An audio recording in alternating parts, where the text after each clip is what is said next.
Before we start, there's a new game on the Epic Games Store and it's called Kingdom Come Deliverance, and I believe from the games that so far has been free on the store, this is the D game, because holy moly, it's usually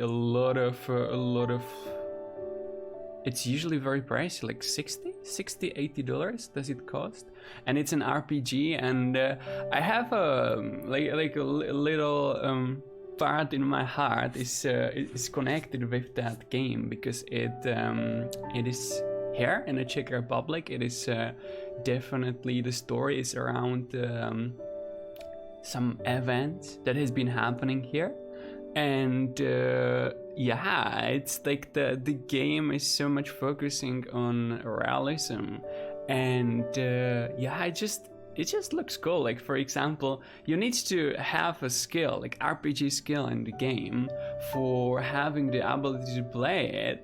And if you don't have the skill of reading, for example, you can't read anything that is written. And you will see this, I don't know, messed up words. And this is so amazing. Like, I never seen anything like that. It's the pure realism of the game is just really amazing. Anyways, today's I wanted to do another just chatting stream because those are possibly easier to share on the YouTube. And today I would love to talk about the predictions for 2020-2029, because this article I've recently found out on Medium. I don't know if you're reading a Medium. This is really interesting, like a social network where you can read stuff from the others and collab them, which will give them some revenue as well.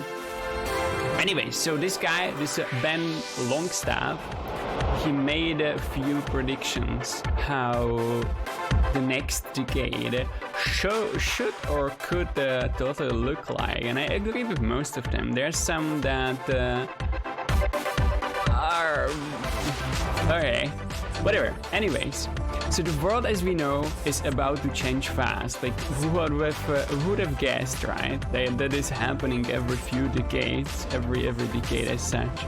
Anyway, so he's predicting that federated learning will unlock value for previously inaccessible sensitive data. That is interesting, and that is already happening, right? For example, here in the mobile phones, he's saying that the deepfakes will impact democracy and bring about the need for publisher-certified content. That is something that should already happen, I believe. Like, there's still no need for that, but it's a time for that to be happening. Nationalism will rise around the world. The internet will splinter. I don't know, there was a prediction about that in the last decade, right? Like since the 2009 to 2019, and it wasn't happening. Welcome here, Mr. Soplish. Blockchain will get adoption in enterprise. Mainstream adoption will struggle until there's a key custody solutions that everyone can use. Well, that sounds interesting. I don't believe it much, but here is the thing that I nearly forgot, and this is the esports will take a huge chunk of attention and advertising dollars from the sports itself.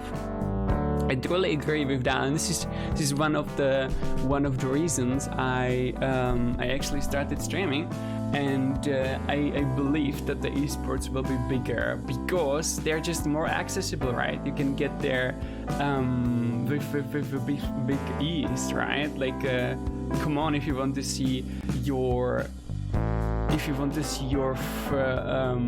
basketball player, you need to go somewhere, then watch the whole play, right? And you know only about the team from their manager, right? That is talking to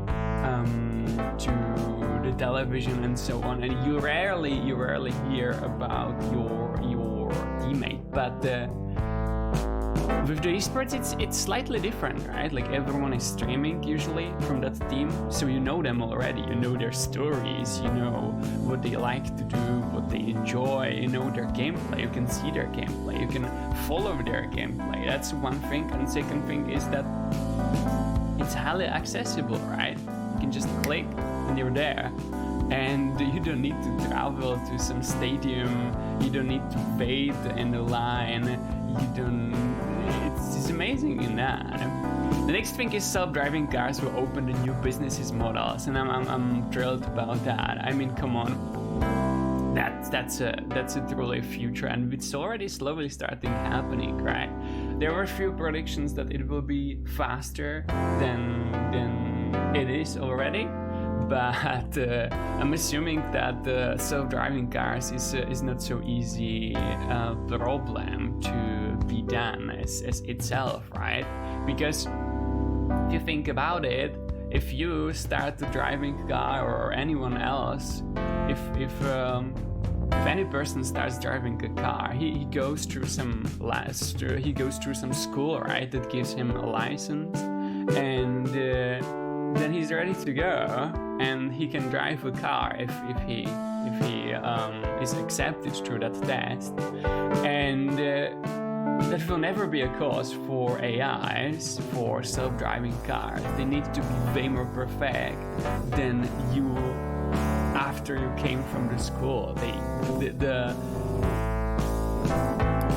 The need for it to be truly perfect is way higher than you actually driving a car. Because and I'll explain why. If you drive a car, you will be driving only and in some small area, right? You will usually not go after crazy trips like over the world and so. But with the self-driving cars, like with the matter of the click of the button on the upload, some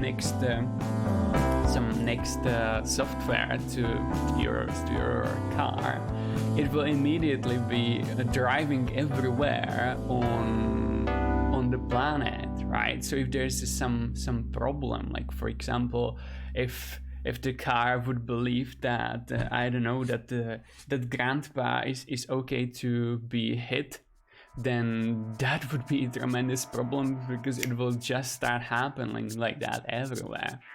Regulations will be the main barrier to adoption. Welfare systems will get strained. They are saying that like every year. I don't know. Like of course the number of the tax payers is slowly going down, but that's impacted by how much new guys are born into the world, right? So I'm assuming that this can get up as such. Anyways, digital currencies and negative interest rates will open Pandora's box, and I'm very scared about that. I've heard I will get to this later on as we get there, and search will be reimagined, and I believe that as well truly. Anyway, so let's talk about federated learning. He's explaining it here what basically it does, and basically I'm gonna read it and explain it.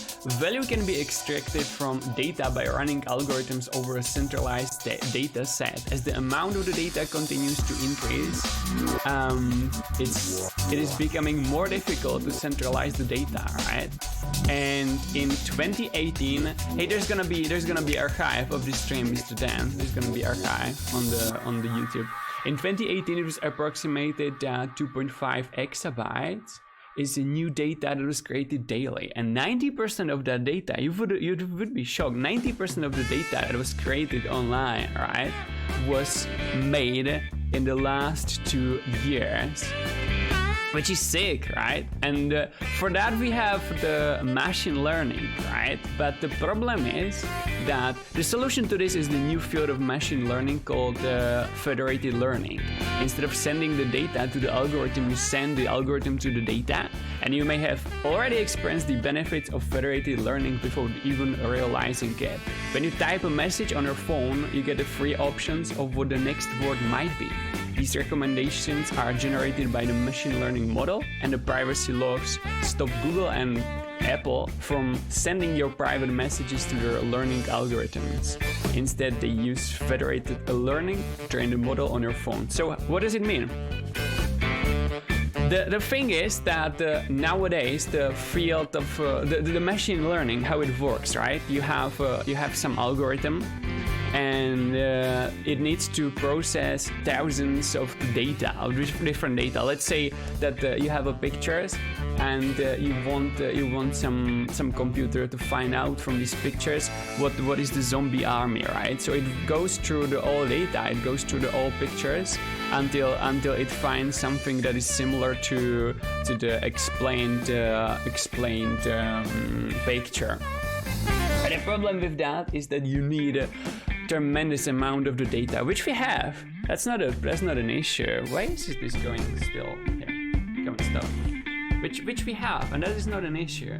But the problem here is that many of the data is private, right? You don't want to share all, for example, or photos that you have on your phone on the internet, so some Google or any other algorithms will go through it, and it's gonna be stored there, and therefore in the future any future algorithms will be doing that. We don't want that, or at least I don't want that.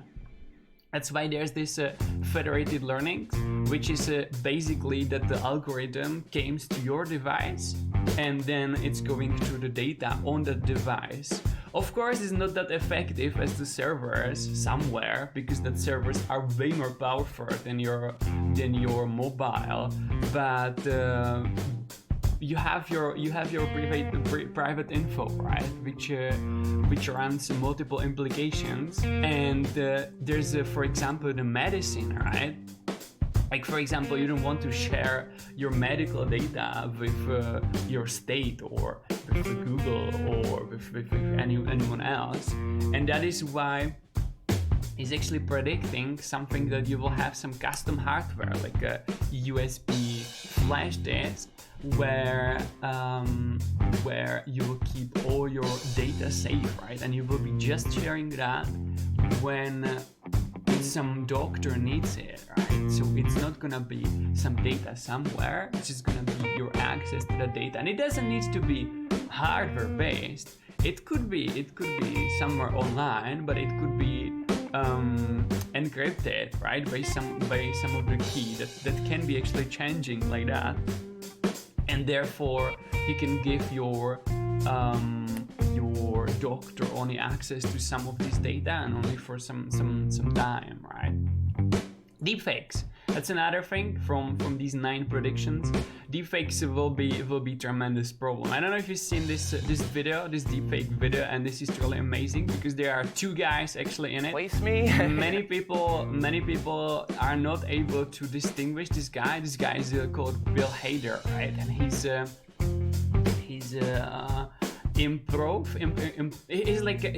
pretending to do some other celebrities, right?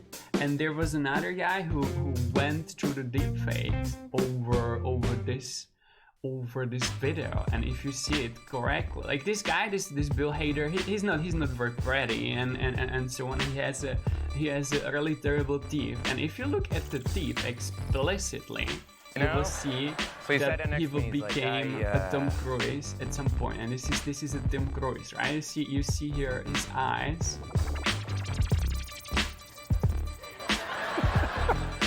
I love your work.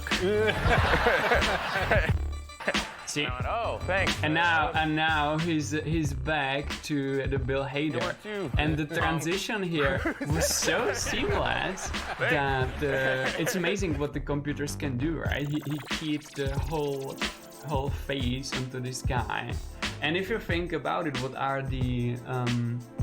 what can happen?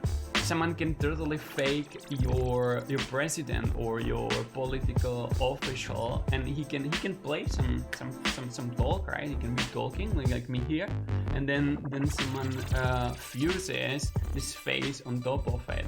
If you solve the problem here, it wasn't solved the issue with the hair and what he was having, but some really good actor can have that solved as well, and then you can have a video of your political or anyone virtually saying something that he actually didn't say at all.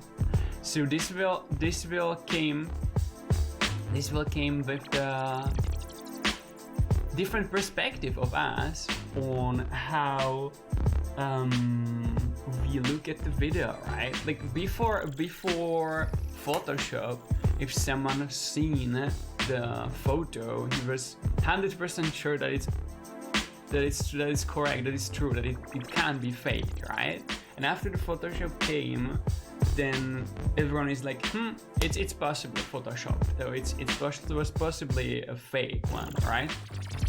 This will happen the same way for these deep fakes, and the problem is that we will not be able to believe like that to the video itself. So how to solve that? Possibly by the need for publisher certified content, right? So you will get some registered authentic digital assets where you can just go to some website and there's gonna be some content that will be proven by some I don't know, some authority that will say like, hey, yeah, this actually happened, this is actually how it happened, and we certify it. So by 2024, social media platforms will be required to verify content as authentic. And if this is gonna be on the social media platforms, this is gonna be silly, because can you imagine how difficult this could be to go through every photo, to go to every video and check if it's correct or not? I don't know. I would definitely not like to be in the position of social media CEOs. In many parts of the world, revenge porn is illegal, and the deep-faced revenge porn will be much harder to prosecute, as the origin will never be difficult to prove. Yeah, imagine if there would be some I don't know, policeman. He would be, we need to check if this is actually your body. So please take it, and we will take a picture of you. Like what? What? No, nationalism. I don't believe this. I don't believe this one. He's saying that, hey, there's been, maybe I'm incorrect, but he's saying, hey, the globalization basically deleted the small local companies, and for the bigger companies, which is true. But he's saying that there's gonna be a big impact on the nationalism, and there's gonna be big impact on having even your own national internet. And I don't know, I believe that most of the guys, but maybe this is just, again, like so much skewed by my own opinion, I believe a lot of guys are actually okay with the internet to not be just national. I mean, like, imagine the national internet in my country, it would be so terribly bad, and it would be so terribly fake, like itself. Like, I mean, there's the threat. Like, even if you're talking about the news, there's so many news companies that are basically not checking the authenticity of the real stories. And holy moly, I don't know. I'm mainly reading the newspapers from the world. Esports and entertainment. This is something that is very, very connected with us, right? Esports will become a bigger industry than most regular sports. And yeah, we already can see it, right? The Wimbledon singles winner get the $3 million USD, and Fortnite Cup finals will just currently gets a $3 million USD, right? So already, like, the money from the money side on the winners it's already similar for that, right? But the thing here is that it can get even larger, right? Because the accessibility for the viewers, and is it here? Exactly. In traditional sports, you might hear brief break from the team captain after the game. In esports, the whole team is streaming regularly. This makes the storyline in esports easier to access for the viewers. Exactly, this is what I was talking about, right? The sports itself, it's very, very connected with the location. Right? You can watch your sports from the television, but it's not the same as being there, right? Music is a bit too loud. Okay, I will make it less loud. Thank you, Florical. Yeah, I will be doing sub-stream only. Sorry, Florical. Anyways, but the recording of this stream will be on the YouTube. Game companies are continually tweak the rules of the game to make it more entertaining. This is what Fortnite is doing. Every new World Cup final, right? They'll change the rules of the game. I know that everyone is like extremely crazy about it, from the streamers, right? From the players. But the people who are watching it absolutely love it, right? Because it just changed the game, right? And already the streaming and content creators, right? There was a Netflix who said, hey, we compete with a Fortnite much more than the HBO. And I believe like the conventional TVs, conventional streaming services are not getting that, right? Like there's a lot of these televisions where like, hey, we compete in each other, and I feel like Netflix is getting that as well. Which came with the new content creations, right? The Netflix, Hulu, YouTube, Amazon, and so on. They started to producing their own content, which wasn't happening before, right? Like this is something new happening like just for a few years. Anyways, let's go back to the esports, right? There's another thing that I believe is why the esports could be better, right? Because the Twitch streamers can interact with their audience, right? And if there's some basketballer or I don't know, football player, for him it's very hard to interact with the fans, right? But the Twitch streamers can do that. They can talk to the chat itself. So there's additional interactions included, and this is why it could be as well more bigger as such as the conventional sports are. The next prediction here was the blockchain and Bitcoin, where this guy is suggesting that a blockchain is the future, where the trust is the benefit.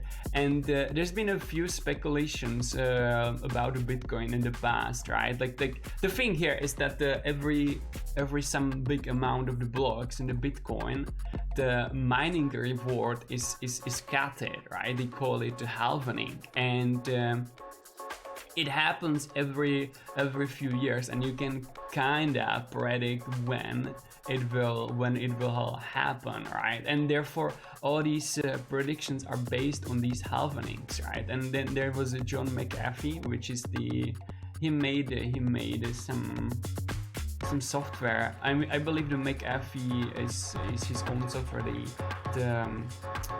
the program for battling the spyware and so on. I don't know how it's called. Anti-cheat? I don't know, forget. Anyways, so he predicted that by the end of 2020 that Bitcoin will have a higher price, like that.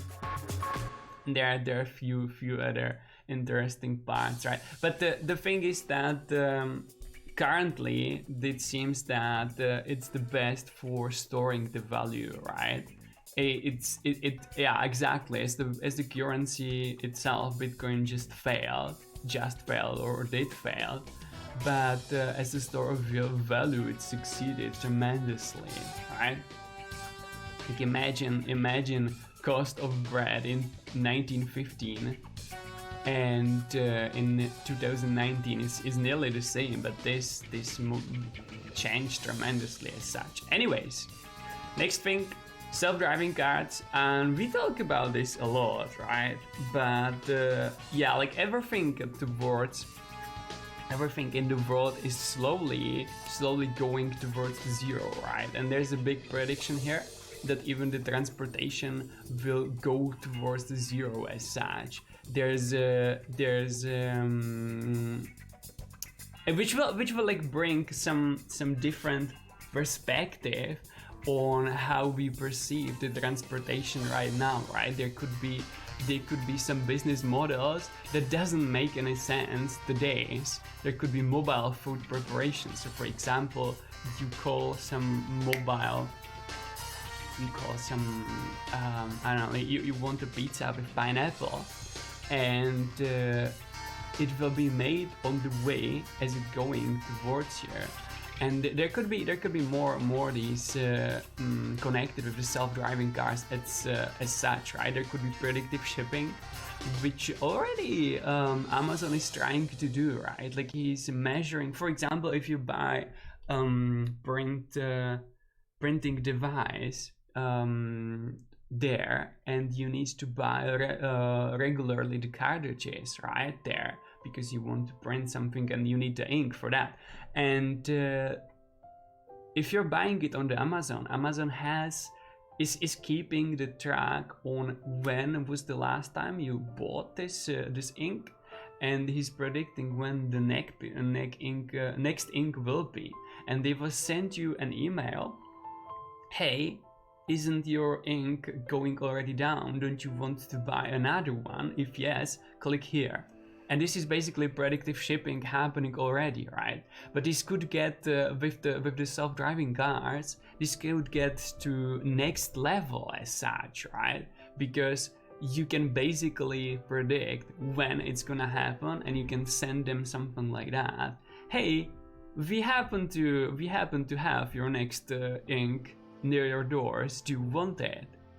And you would be like, I can check it. Yeah, I don't have ink. Yeah, I'm for it, and you will buy it immediately, right? They would just ring the bell and give it there.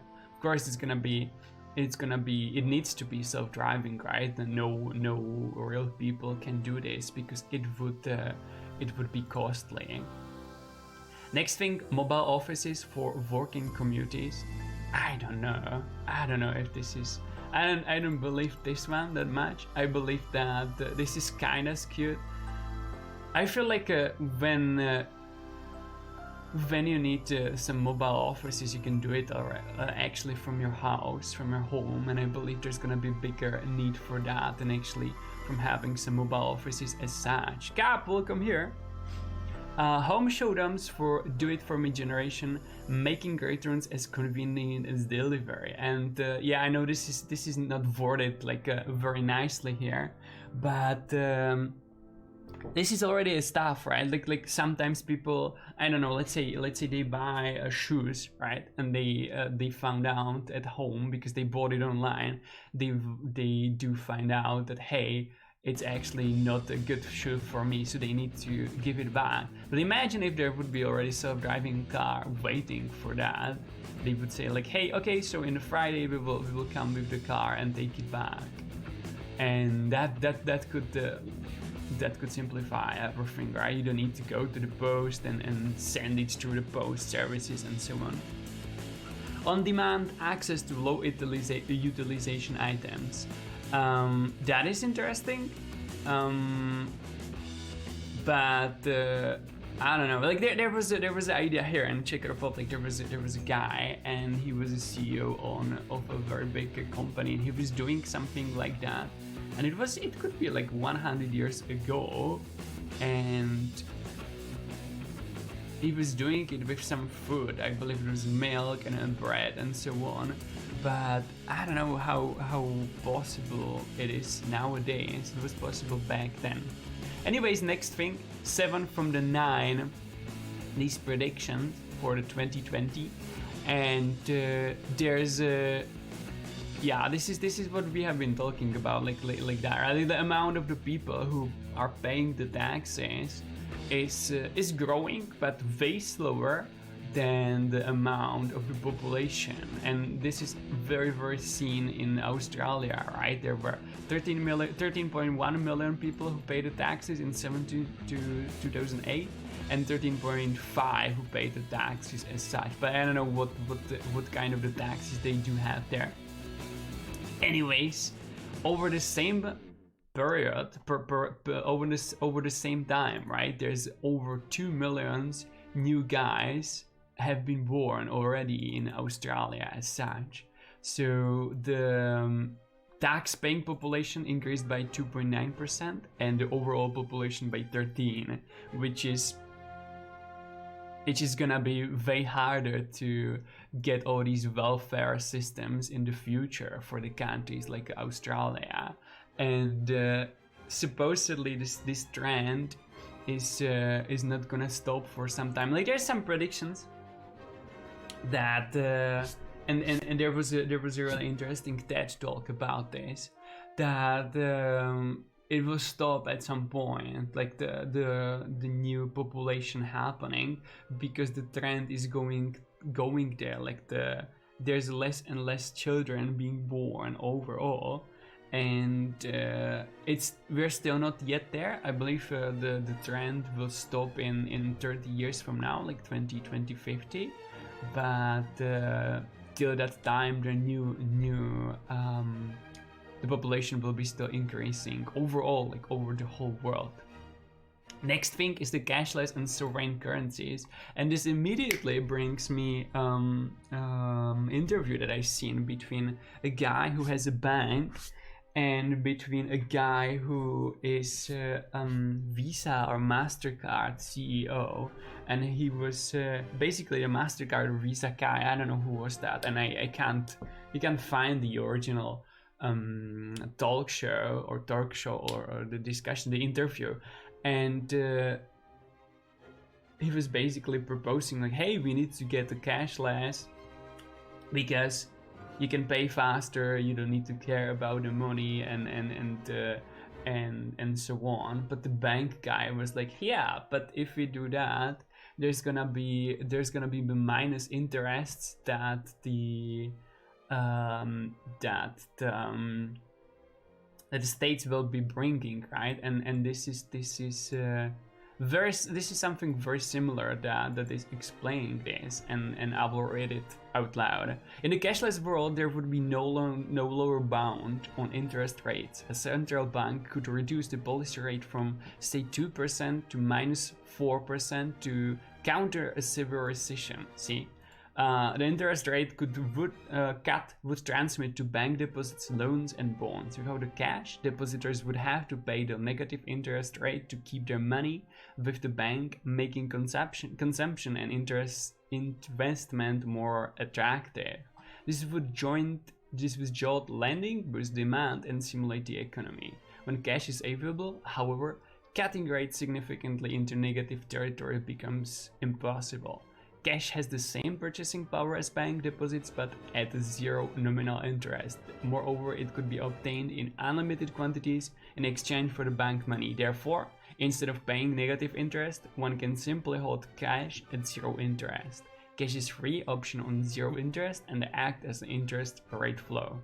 And the thing here is that if you have some bank account, right, and you have some money, if there's gonna be some recession, if there's gonna be some problems, like countrywide, they can just say, okay, so now we will have minus interest rates. Therefore, if you have there $100, then next year it's gonna be less dollars because the rates will be negative as such, which will from the point of the country, it would increase the spending, right? Because the people are not stupid, right? So they would be like, oh, sure, I have a money there, and they're just going down by just standing there. So I need to use them and buy some stuff that I don't actually need. So let's buy a new car.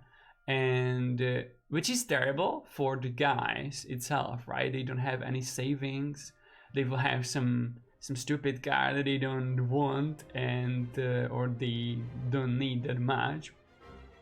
And the next recession will be problematic, right?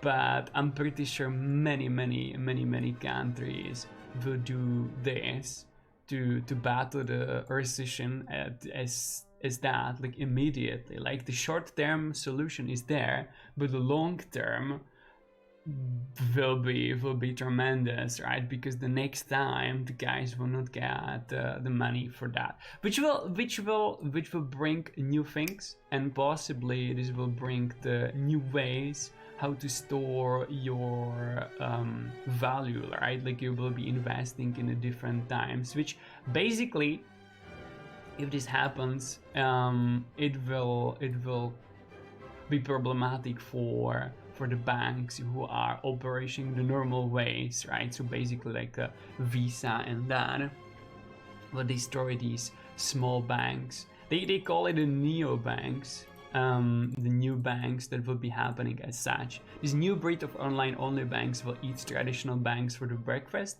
when competing for young customers. Older customers will still want the security and comfort that comes with being able to walk into the branch and talk with the person face to face. Yep. And the last thing, so I'm gonna skip this. I believe we've talked about that for a long time. And the last thing is the search reimagined.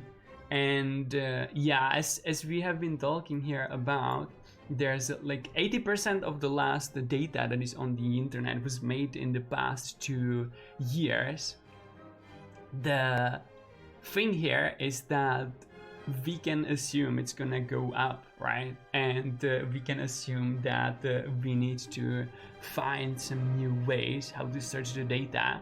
That is the one thing. And the second thing is that there's some data that you don't want these larger companies to go through, right? Like your personal data, like for example your medical data. So there again comes into the prediction, the federated learning, right? The machine learning that will be happening on your own device without the necessity to send your data somewhere else and without the necessity to share that.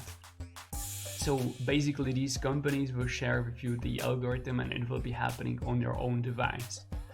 It's less effective, but you keep your own privacy. So I believe this is it, guys. Thank you for being here. This is the whole thing. This is gonna be stored on the YouTube. I'm gonna upload it there tomorrow.